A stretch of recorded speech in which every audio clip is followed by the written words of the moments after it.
يا هلا فيكم أعزائي المشاهدين من جديد. أما الآن نتابع لقاء زميلتي إيمان الأنسي مع الدكتور الأمريكي مايكل جيجر صاحب كتاب كيف لا تموت، من خلال الندوة التي أقيمت في العاصمة الرياض باستضافة الأمير الوليد بن طلال.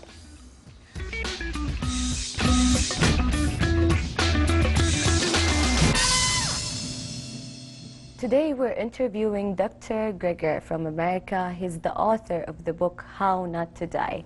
So first of all, we're going to congratulate you for the launch of your book, How Not to Die. What an interesting name.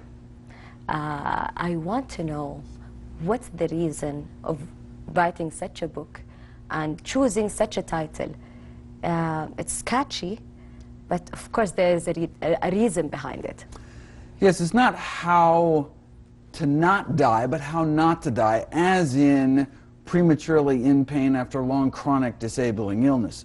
The good news is we have tremendous power over our health, destiny, and longevity. The vast majority of premature death and disability is preventable with a plant-based diet and other healthy lifestyle behaviors. I'm excited to announce that this April 2017 in Riyadh, it's being published in Arabic as well.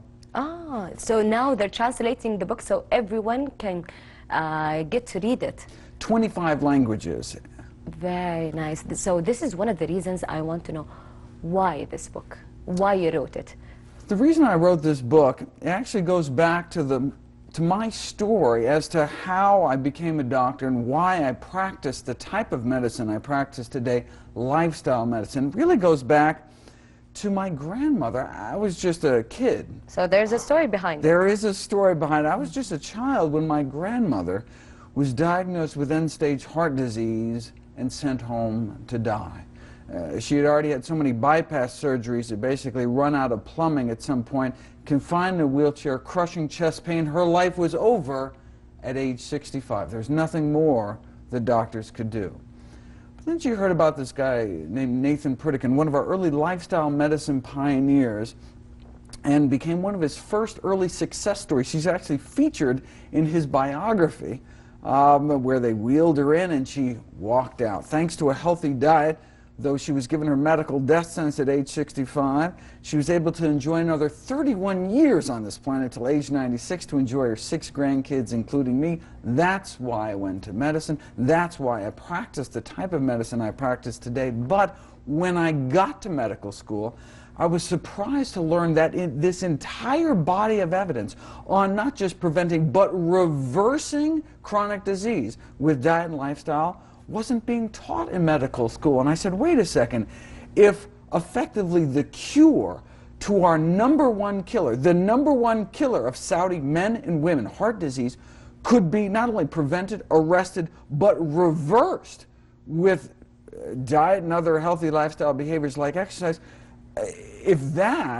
if the cure to our #1 killer could get lost down some rabbit hole and ignored, what else might there be in the medical literature that could help my patients but just didn't have a corporate budget driving its promotion? Well, I made it my life's mission to find out. Sorry for interrupting, but so #1, we're talking today, #1 killer in Saudi Arabia is heart diseases. The #1 killer of both men and women in Saudi Arabia is heart disease. The #1 reason you and all your loved ones will die here in Saudi Arabia is heart disease. But the good news is we can stop it. We can prevent it, and we can cure it. We can reverse it even if we have it. Now, the first symptom of heart disease is often, unfortunately, something called sudden cardiac death, meaning we don't even know we have heart disease, and then when we feel that first twinge of pressure, we are dead within 60 minutes. That's sudden cardiac death. And so that's why we cannot wait until we're diagnosed with heart disease to reverse it. An ounce of prevention is worth more than a pound of cure, because there is no cure for dead. So it just you happens. need to prevent the disease in the first place, and thankfully we can do that with a healthy enough diet and exercise, stop smoking, don't be overweight, simple things that we have control over to prevent the #1 cause of death. So what are the reasons that causes heart diseases? So you just said smoking, what else? Food, the way you eat, it's a lifestyle. The number one cause of heart disease, the number one contributor, yes, it's not good to be overweight or have diabetes or be a smoker, but the number one reason that heart disease develops is the buildup of cholesterol within our artery walls that closes off the artery and that can ultimately lead to our demise, either a heart attack or a stroke. And the buildup of cholesterol is caused by three things in our diet. One is dietary cholesterol, found mostly in egg yolks. One is trans fats, found mostly in processed foods and fried foods. And then saturated fat, found mostly in meat, dairy, and also eggs as well. And so we need to reduce our intake of processed foods and animal foods and increase our intake of fruits, vegetables, whole grains, legumes, beans, split peas, chickpeas, lentils, fava beans. Exactly. So yesterday you were emphasizing yesterday on stopping red meat. And you are talking to Saudi Arabia. Saudi Arabia, all we eat here, actually we're used to eat here red meat. So what else we can do, we can take or we can change instead of eating red meat and feeling the fulfilling feeling of not craving anything? A good replacement are legumes, which are beans, split peas, chickpeas, and lentils. And so there are some wonderful Middle Eastern cuisine. There's foods that, in fact, I talk in the book how you have to eat hummus and you eat tabbouleh and you eat, you know, fava beans. I mean, these are traditional foods here that are really healthy, and so you don't need to go elsewhere to find healthy foods. And in fact, many of the unhealthy foods are actually imports, like the McDonald's, the fast food, the burger joints. That's not traditional food. These are foods that are imported, and they are hurting the health of this country. Exactly. So number two, we were talking about yesterday in the seminar, it was cancer. What causes cancer? There are a number of different types of cancer. So for example, lung cancer, the number one cause is cigarette smoke, but also air pollution can contribute. Different cancers have different causes, but in general, many of the most common cancers, such as breast cancer, prostate cancer, lung cancer, colon cancer, have a significant dietary component. And what that means is that there's a significant component of which we have control over. We may not have control over air pollution levels. We may have to live in a city where we're exposed to a certain ambient level of air pollution, but we have control of whether we put a cigarette in our mouth. That's true. Let's go back to the book, the contents of the book. So the statistics you were talking about, it's all based on researches.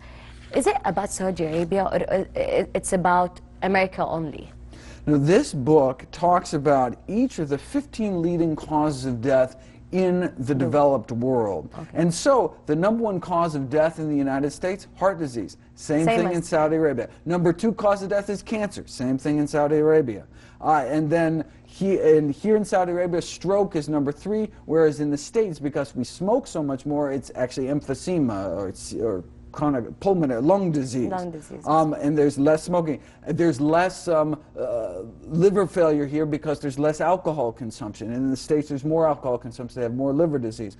But they're still the same types of diseases, but they're just in a little different order. I don't talk a lot about infectious diseases because most of the developed world we've reduced our levels of tuberculosis and malaria and some of these preventable diseases like polio. That's so true. One of the things I was really happy to hear yesterday, one of the questions that been asked to you about sleeping.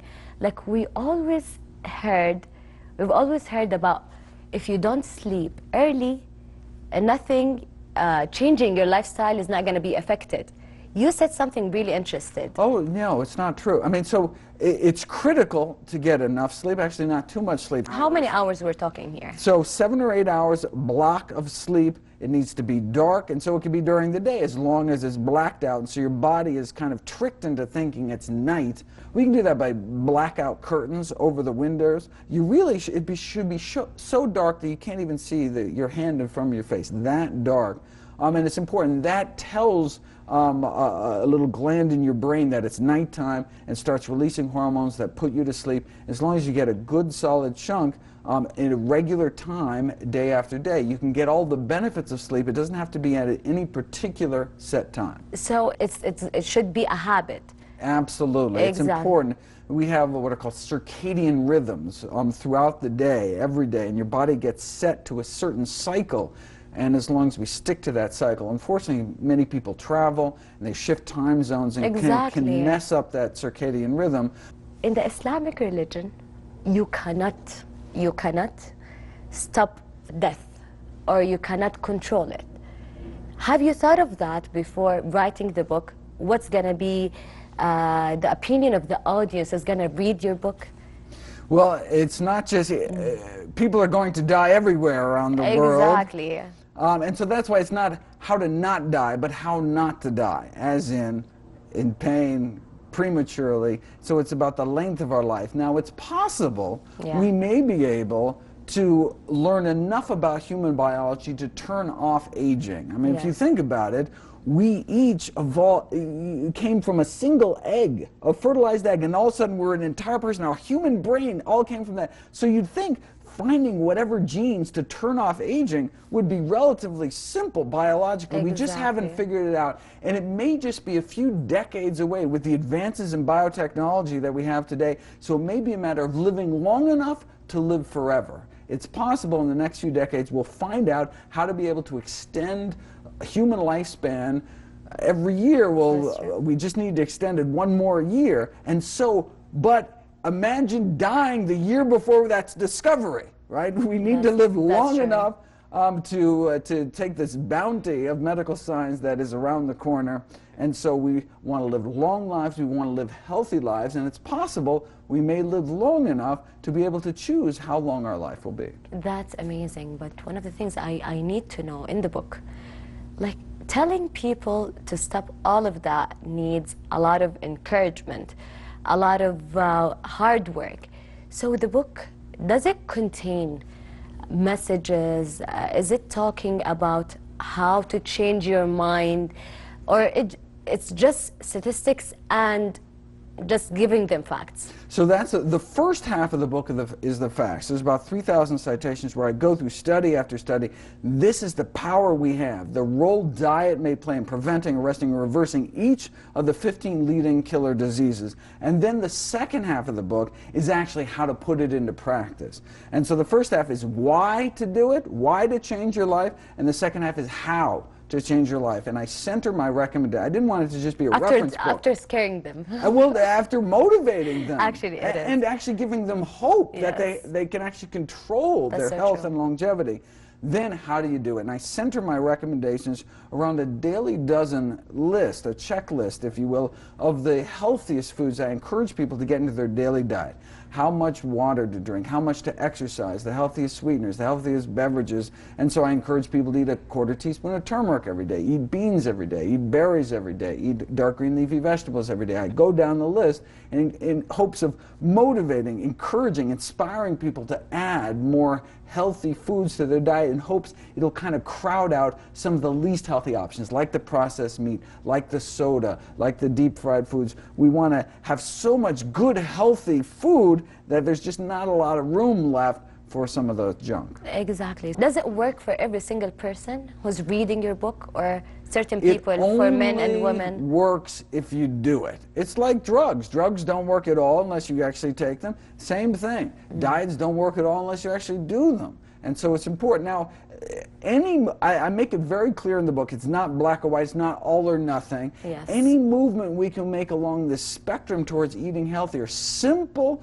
dietary tweaks can significantly improve, even just a few meals a week, if they're healthier, can significantly improve our lifespan, significantly reduce the risk of chronic disease. And so it's a spectrum. We can all work towards eating healthier. The important thing is not what you eat today or tomorrow or next week, but what you're eating for the next few decades. That's what really determines your risk on a day-to-day basis. A lot of people here, we do diet. Yes, we sometimes like to have a certain lifestyle, a healthy lifestyle, but when it comes to weekends, it's very hard, especially there's a lot of occasions, there is a lot of gatherings. This is what we do, you know what I mean? Like, did you put that in mind in the book? Like, it's fine to do this kind of mistakes, small mistakes in the weekends, or it's not something of course you're not going to encourage it, but the social pressures are actually one of the most difficult things that actually pull people back from healthy eating. And so you have as much control as you possibly can. So look, if during the week you're eating healthy, right? So if on one day you eat less healthy, the next day just try to eat healthier, right? And can kind of balance out. It's really kind of averages out. Your body has a remarkable ability to heal and regenerate, but if we keep kind of stabbing it with a fork 3 times a day, day after day, but if we give it a break, give it healing foods, it can start to repair, and it can make it stronger, more resilient when you are exposed in a smoky environment and you breathe in secondhand smoke, or if you're eating something that's less than healthy, your body is stronger and able to deal with it if for the rest of the week you've been eating healthy all along. Definitely, and a lot of people here, they're affected by secondhand smoking. So let's talk about secondhand smoking. Putting a cigarette to your lips is worse than being next to someone who's smoking, but it's still bad, and still increases your risk of lung cancer, increases your risk of emphysema, increases your risk of heart disease. We want to stay away from smoking, particularly young children. But I hear that this last summer there were more regulations put in place to try to reduce smoking rates in public buildings. Is that true? Yeah, that's so true. That's really exciting. But one of the things we suffer as women, we try to have time. A lot of women are workers. A lot of women, they need to exercise. But a lot of women, they don't have the right time to exercise or enough time.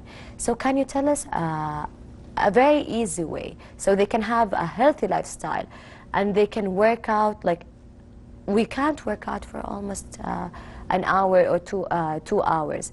So what can we do instead of that and trying to maintain this healthy lifestyle? Any amount of exercise is better than nothing. Even 10 minutes a day. And it doesn't have to be, people have this sense that exercise has to be done with fancy equipment or in a specific location. No, it can be done anywhere. While you're watching, if you watch 10 minutes of television every day, you can watch 10 minutes of television on a stationary bike or doing squats or Lately, a lot of us, we're watching social media influencers, we're watching a lot of actresses or actors, and they're all using or marketing for these supplements. Is it as healthy as it is? Like, a lot of us are noticing we're gaining weight.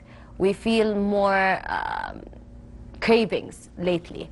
So is it as good as they say it is, or it's as fake as Supplements are a multi-billion-dollar industry. Most of it is really a scam to bilk people out of their money looking for the quick fix. I mean, the reason I call them supplements is, if in anything, it's to supplement a healthy diet, not to replace a healthy diet.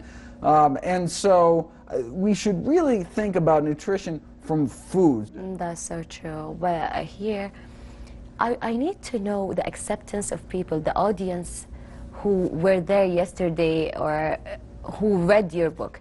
What was the opinion of their book?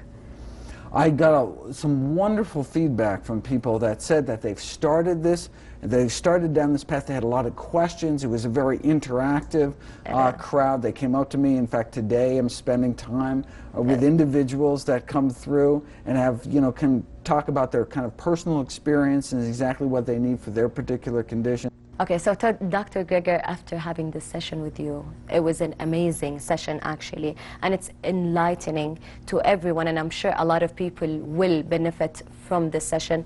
And I'm so happy to meet you in person, and I can't wait to read your book. Thank you so much. Happy to be here. Thank you so much. مشاهدينا، طبعا هذه كانت مقابلتنا مع دكتور جيجر، وتكلمنا على الكتاب How Not to Die، كيف ان احنا نحاول نبعد نفسنا عن الاشياء اللي ممكن في يوم من الايام تزود احتمالات اصابتنا بامراض معينه. واكيد انا اتمنى انه كل احد يقرا الكتاب ويتحمس على الكتاب بنفس الطريقه، وان شاء الله كلنا راح نقرا هذا الكتاب ونستفيد منه. خلونا نطلع لفاصل قصير ونرجع لكم من بعده نكمل.